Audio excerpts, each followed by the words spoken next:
Let's learn IIB. Today, I will demo the use of Jenkins to roll back an IIB deployment that has bugs in it. Most of the times, you would want to roll back to a previous version of bar file. In some cases, you would want to roll back to a specific date or build number. Before you can roll back a Jenkins deployment, you should learn how to deploy IIB projects with Jenkins. Watch this YouTube video, link in description. First, start your Jenkins instance. Log into Jenkins using browser. When we build and deploy new IIB projects, the old IIB project workspace gets deleted. This is the default Jenkins behavior. The old file is not saved anywhere for us to roll back our changes. Look at build number. Workspace used is not unique to build number. It is generic to project name hello world _v1. Using pipeline script helper page,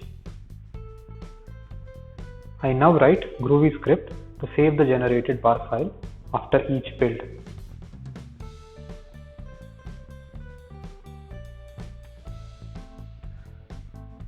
Notice that the bar file has been archived. Archive path is shown. Let me know in comments if your organization uses Jenkins. Is Jenkins saving time for you, or is it introducing unnecessary time-consuming steps? Reply in comments.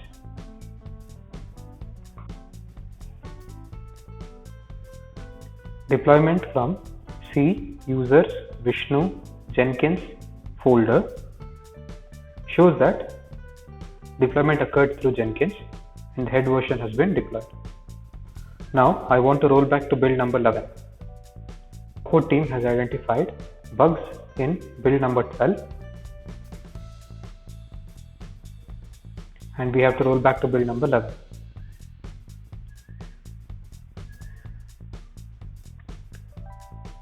Install the plugin Copy Artifact so that you don't have to provide folder paths during rollback.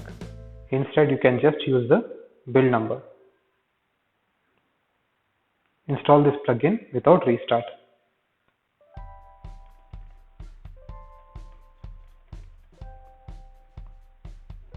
Installation completed successfully.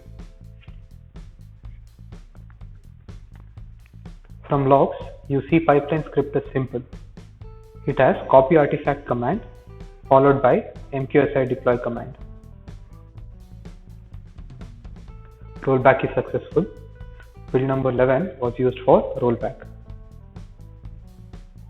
Observe that the bar file on default integration server shows folder path as rollback_IIB.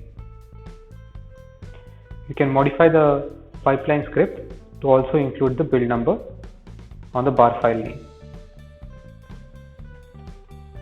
With this test, we have shown that rollback was successful.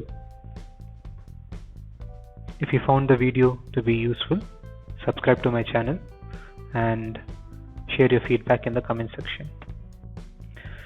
Code is available in GitHub and some documentation is available in the blog post.